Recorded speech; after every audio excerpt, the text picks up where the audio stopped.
喂，啊，怎么了？我妈怎么了？你慢点说，慢点说，我妈怎么了？好，好，好，我马上回去。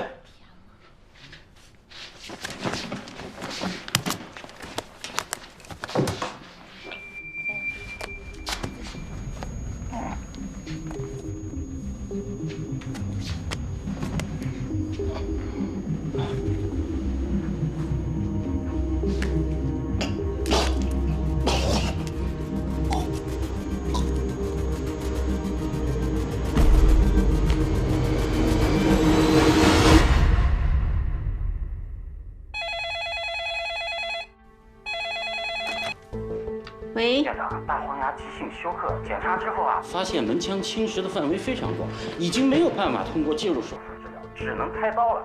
我刚刚呢也通知了胸外和血管断，可是现在林副院长电话打不通呀，因为这个手术需要自体肝移植，林副院长最擅长的就是这个。好，我知道了。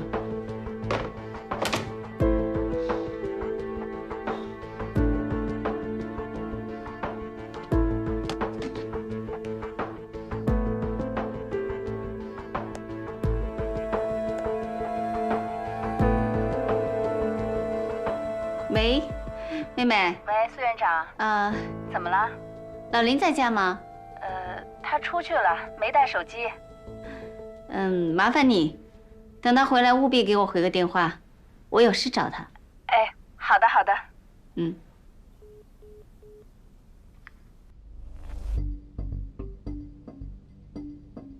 苏院长的电话都打到我这儿来了，让你给他回个电话。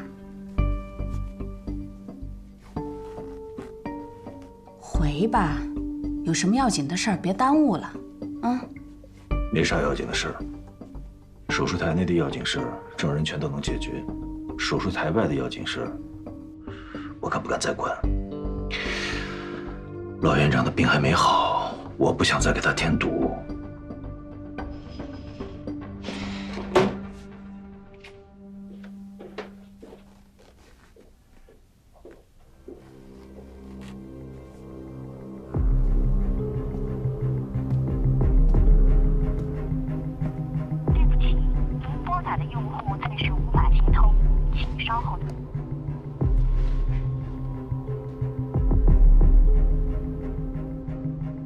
上次这么大阵仗，还是给 VIP 患者做手术的时候。这哥可比 VIP 患者厉害多了。人年轻的时候是职业医脑，海晨差点被他给闹解散。啊？怎么样？现在什么情况了？大黄鸭在家属联系上了吗？联系上了，但电话里他前妻听说他要死了，哈哈大笑3声，把电话给挂了。但他有个儿子，说是出差回不来，管他要医药费，说老家伙自己有钱，典型的众叛亲离。还有其他亲人吗？还有他的老母亲。他母亲还活着？但是老太太全身瘫痪，已经很多年没下过床了。怎么样？联系上了没有？没有，没接电话。会诊结果呢？有了吗？目前最能解决的还是自体肝移植的部分，这个部分不解决都是空谈。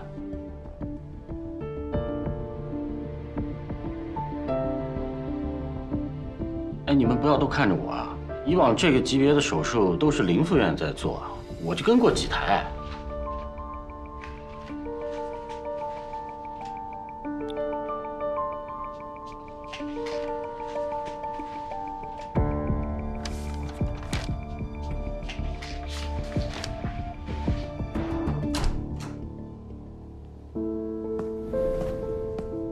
我来。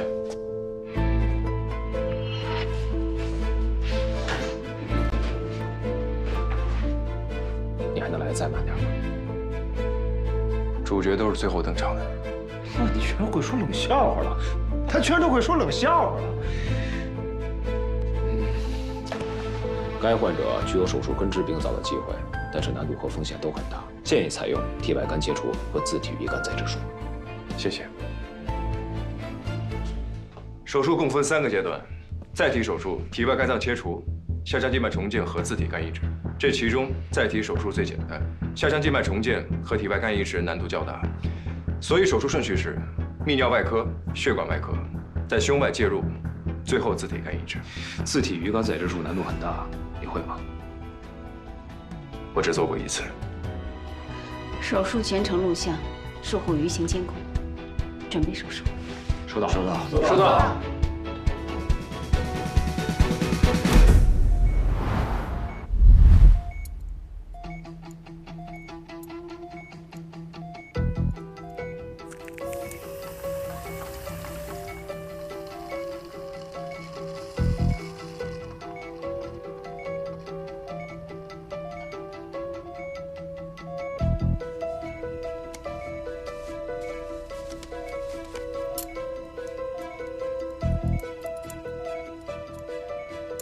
器官粘连严重，从解剖第一肝门陷入输入肝脏的血管到血管阻流血断都十分困难。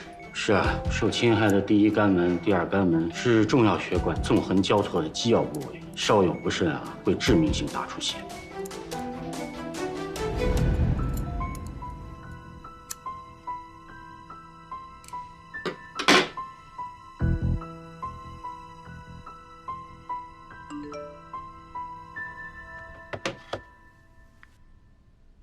患者需要自体肝移植，证人这方面不太熟，需要您就台。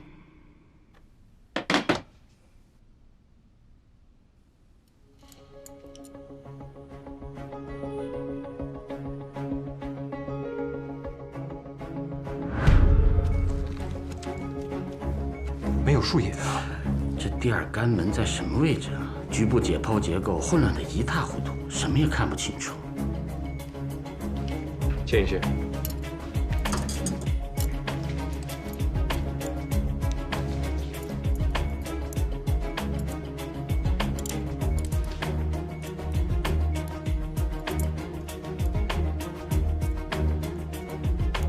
哎，好了，有树眼了。苏医生真的是太厉害了，不论郑医生需要什么，总能提前一步把手术视野暴露出来。无论是止血钳还是牵引线，配合的太默契了吧？拿得不错，快点做吧，慢腾腾。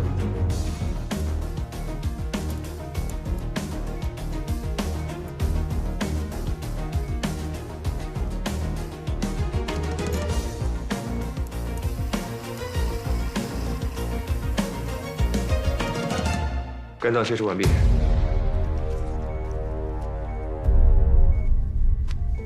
关注器官保存液。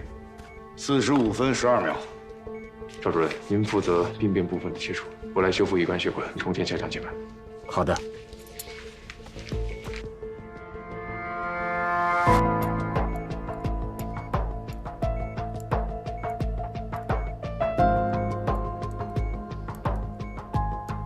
对普通人来说，都受不了切掉这么大体积的肝脏组织，更何况是这个患者，创伤打击太巨大了。所以说，做这台手术有啥意义啊？当然有意义，而且对于我们术者来说，每一台手术都有它的意义。每一台手术都是在积累成功率。病变部分切除完毕，下腔静脉重建完毕。接下来手术还要很久，还能坚持吗？我可以。我没问题。我也没问题。可以。好，准备自体鱼肝再植。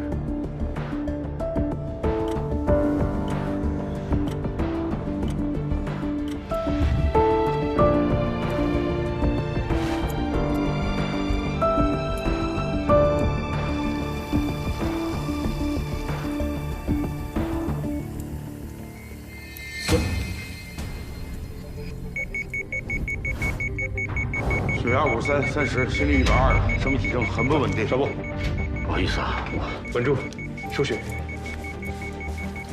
谁啊？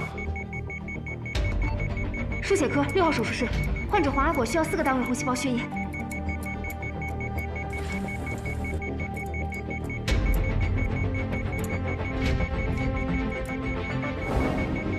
心率太快了，还没有降下来。郑医生，快点出血钳。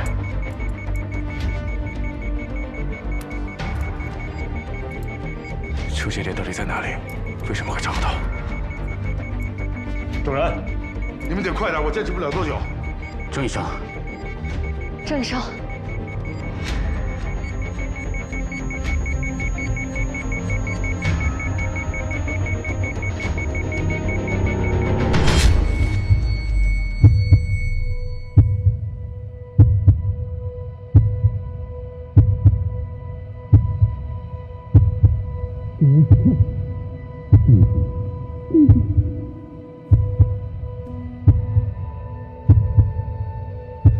主人。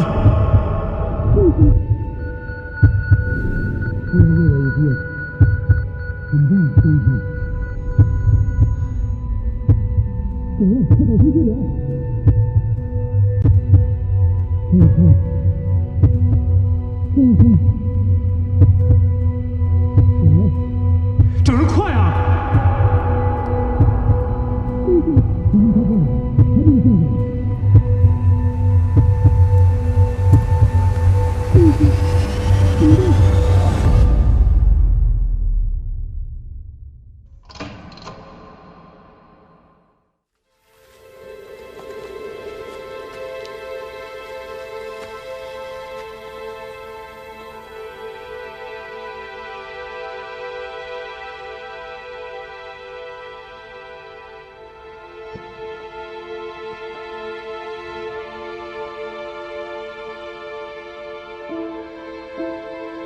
出血点在这里，稳住。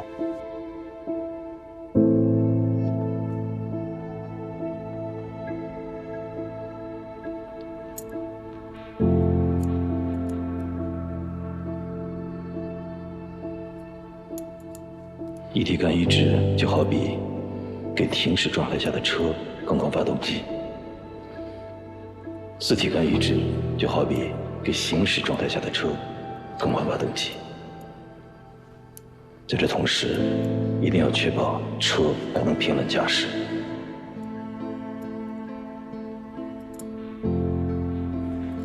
这其中最关键的点是什么？经验。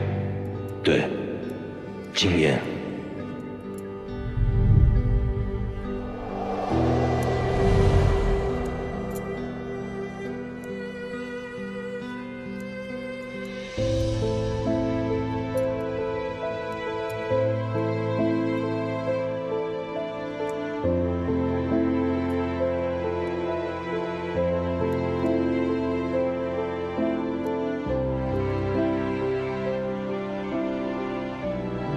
全稳住了。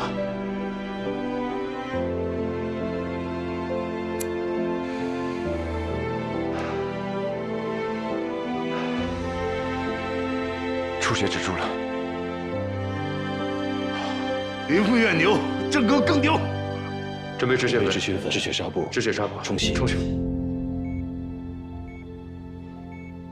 我来吧。你去休息吧，我来。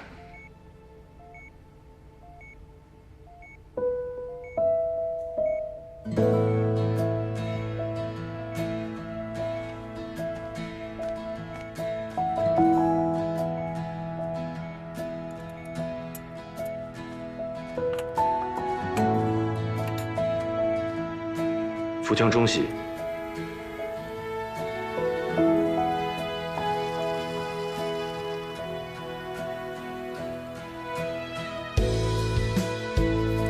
止血纱布。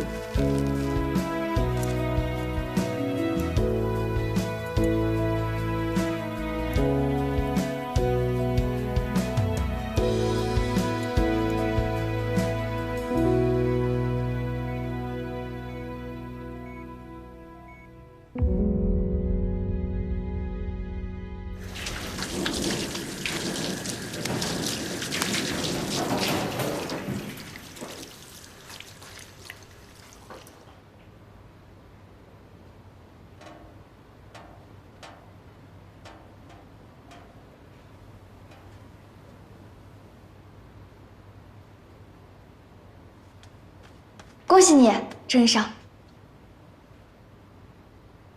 谢谢。啊？谢我？如果不是你，我可能还在犹豫。谢谢你让我做出选择。你相信命运吗？我相信。我遇见了陈医生，又遇见了你，这就是命运。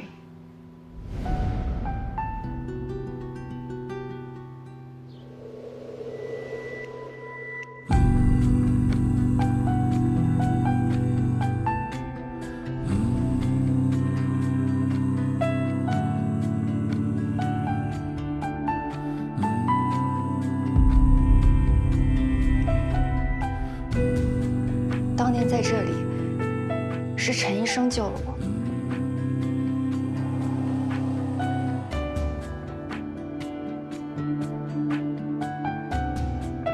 若干年之后，我选择从医，成为一名器械护士，来到海城。因为我想让在天上的陈医生看到，当年那个他拼尽全力救活的小女孩，她长大了，她没有瘫痪，她像正常人一样，她学着她的样子，也在拼命的救人。然后来到这里，我又遇见了您，亲自参与您的那些手术，看着您完成那些我做不到的手术。我相信陈医生在天上一定会为你感到骄傲。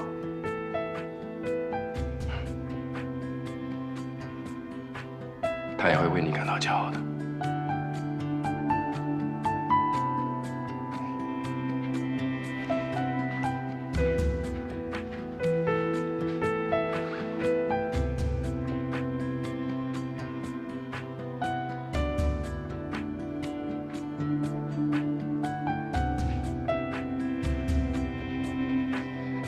入职海城的第333天，第447台手术成功。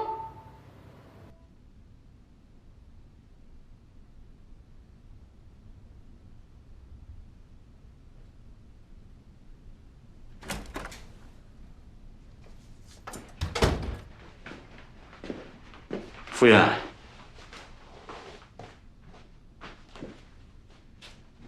您今天可真是功不可没，妙手回春。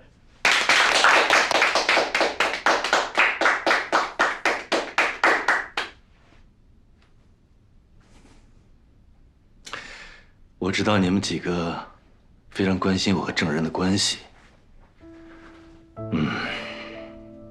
我承认，我羡慕过他，也承认嫉妒过他。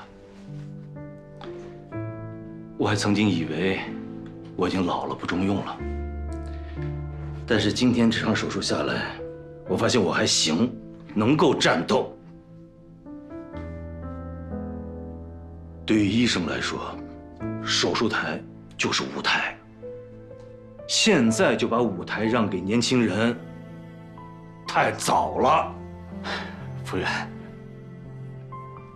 年轻人有体力，我们有经验。今后台上见真章。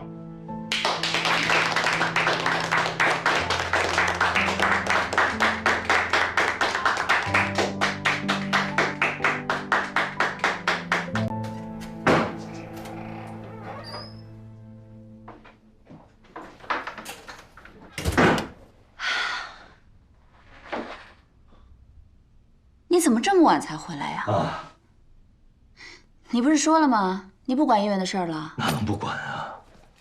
我就知道啊，你忍不住。你是不是又没顾得上吃晚饭呀？哦，可累死我了，困饿交加呀。哎，老婆，我特别想吃锅包肉，想的不行。哎，锅包肉没有。那有啥吃的？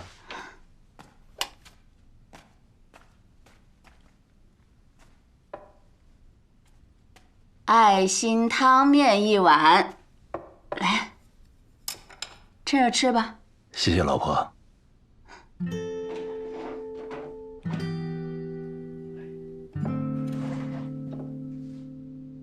吃。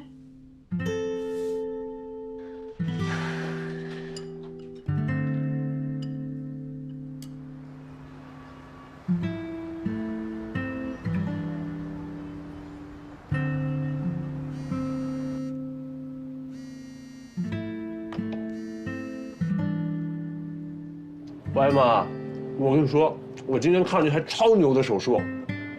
你个猪头，今天是周6。哎呀妈，学医的周6加班太正常了。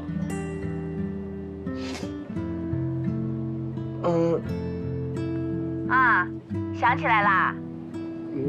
相亲。好不容易有个不嫌弃你的，结果你让人家姑娘在饭店等了一下午，你这样怎么找对象啊？你还要不要找对象啊？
郑人，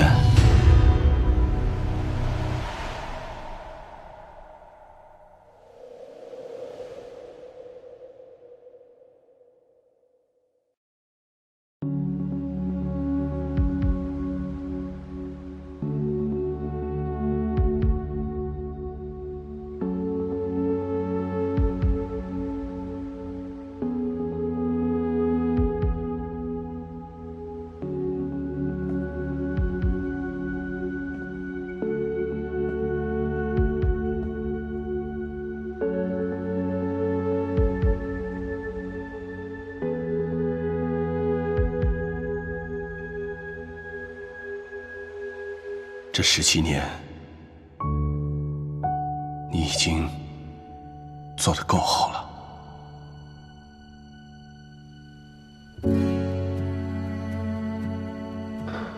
爸。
没觉得自己少什么东西吗？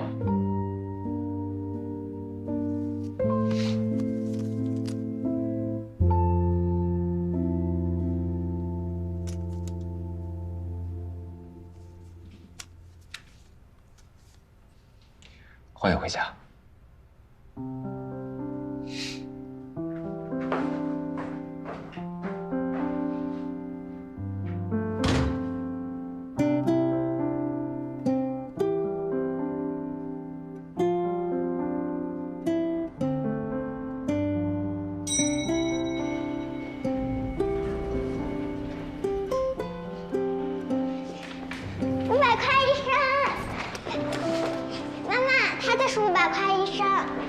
不许乱叫。郑医生你好。你好。您来是有什么事儿吗？我有件事想请教彭家。哦，他在办公室。好。等一下。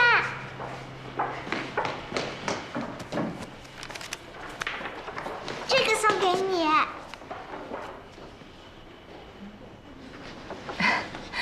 他想像您一样做医生，我跟他说了，要学习特别好的小朋友才能当医生。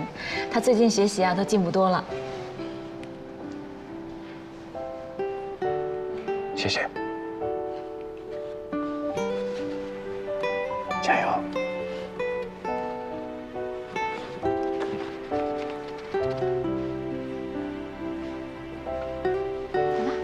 继续做题。进。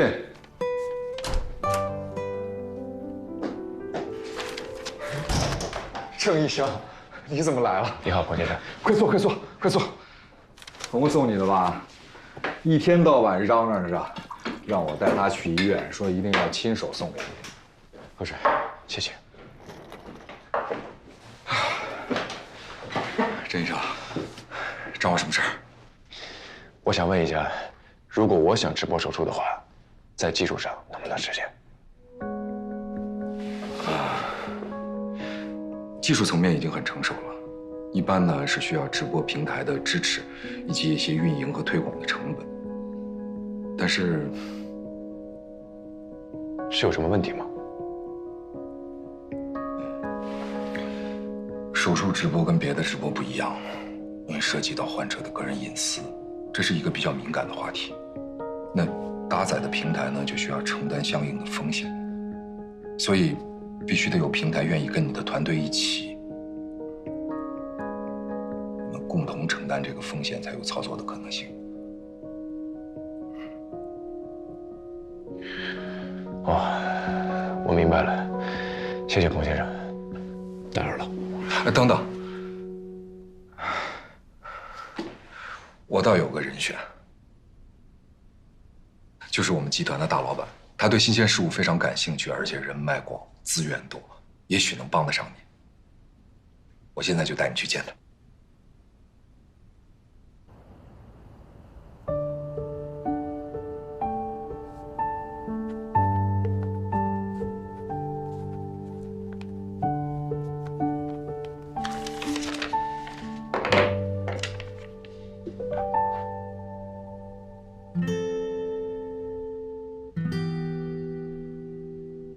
患者的隐私问题不难，手术免费的话，相信很多人会愿意。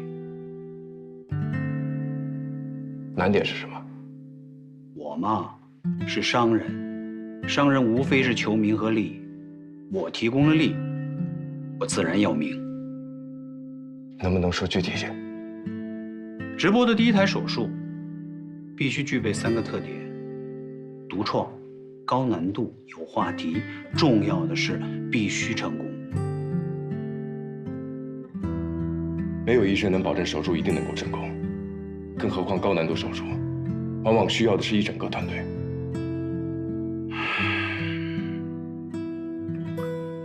那等你什么时候能了，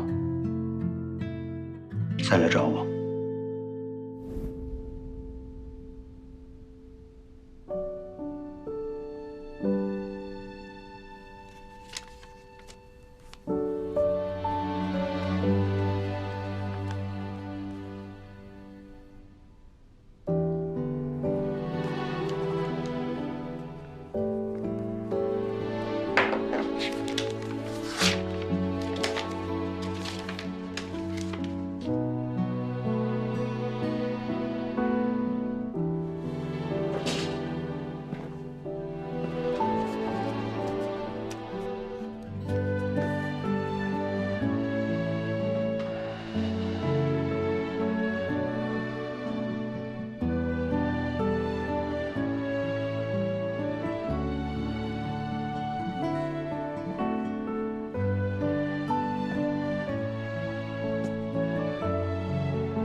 郑医生，郑医生，你好，自我介绍，我姓华，您叫莹莹就好。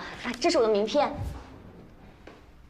哦，不好意思，郑医生是对香水敏感，那方不方便我们加个微信？你有病？啊？哦，不是，我听说您最近做了一例肝癌晚期介入栓塞术、一例 TIPS 手术都非常成功，恭喜您！我们长丰微创是一家新型的微创耗材公司，正在做技术推广宣传，非常愿意资助像郑医生这样优秀的医生。您看一下我们的耗材啊，郑医生，我们今天带了食物来，冯旭辉，快打开给郑医生看看。您看一下我们的郑医生，郑医生，哎，你好。你是苏医生对吧？哦，您是华姐，郑医生要走了。我知道啊，我是华莹莹，这是我的微信，加个好友。大美女加微信是不该拒绝的。好身材保持得很辛苦吧？哦，还好啦，我其实吃的挺多的，就是不胖。好多人也问我秘诀。下次你就回答他们，吃的多又不长胖，秘诀就是骨盆前倾。骨盆前倾？啊？最明显的症状就是臀部后凸，腰臀比 BMI 值和体重都在正常范围，可小腹仍旧前凸。你看你平时爱穿高跟鞋，会使人体重心前移，造成骨盆不正。还有呢？年轻的时候看着怎么着都好，可再过几年你就会发现内脏开始下垂，小腹前凸，臀部横向发展下垂等，走路外八、便秘、痛经、腰酸背疼。当然，这些问题都已经习惯了。不是没有。你胡说！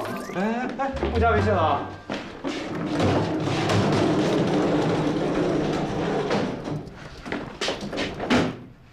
把鞋脱了。啊，干什么呀？让你脱就脱。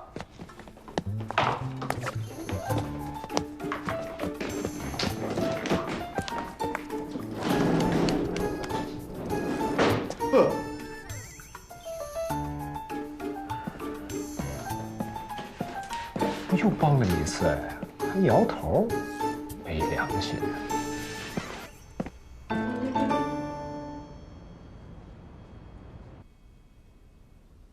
欢迎回来，这是老布留给你的。我想要别的东西。什么？目前只是个想法，等完善了再告诉你。苏院长，要没什么事的话，我先走了。好。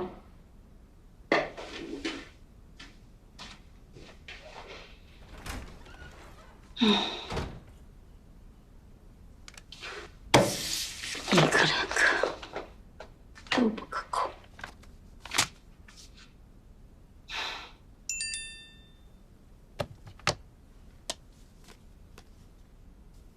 苏院长您好，我在曼欧的事情已经处理完毕，近期就能来报道。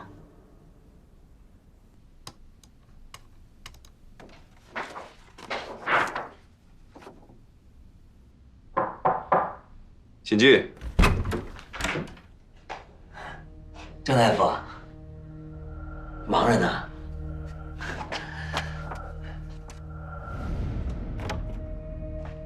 有事儿啊？没啥事儿，我就想问一下，你看我在医院里面住了这么长时间了，我啥时候能回去啊？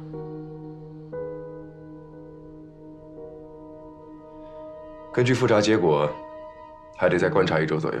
1周？怎么了？没事没事，您忙着，您忙着。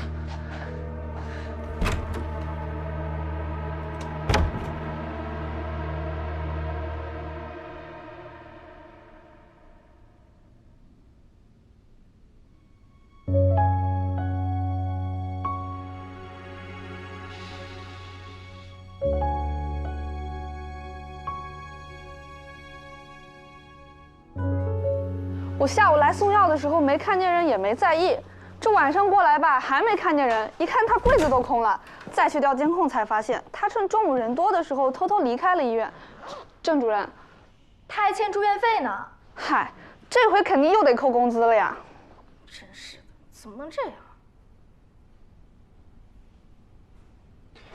他少多少钱？从我这扣。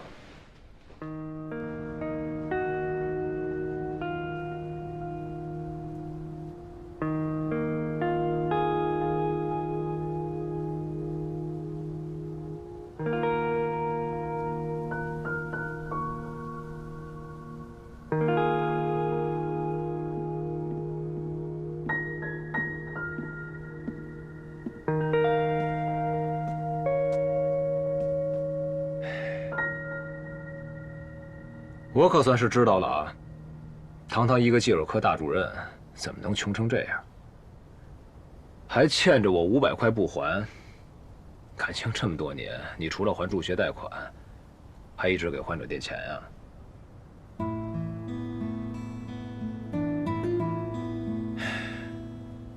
别的患者就算了啊，给他点，你的抱怨啊？那你听过后半句吗？你想说你是一直抱怨？小时候只知道以德报怨，长大了才知道还有后半句，一直抱怨。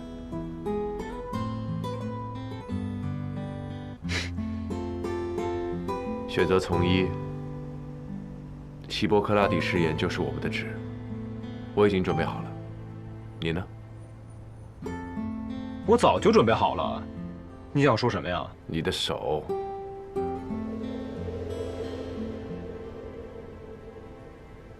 苏院长，苏云的手到底怎么回事？为什么拿不了手术刀？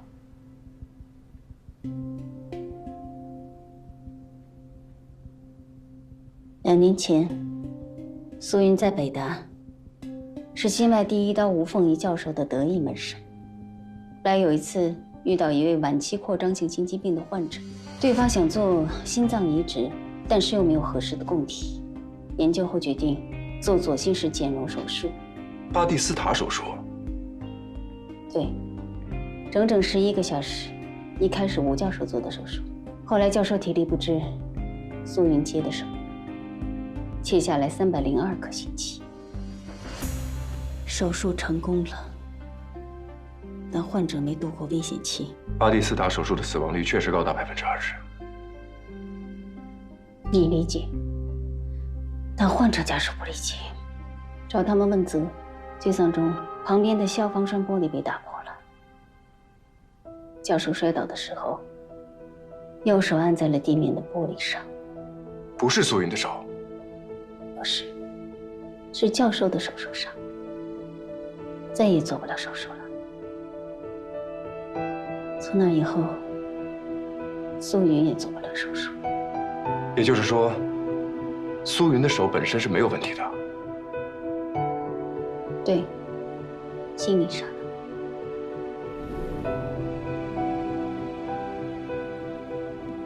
抉择是这个世界上最痛苦的事。 但只有当我们面临抉择的时候，才能真正的发现自己是个什么样的人。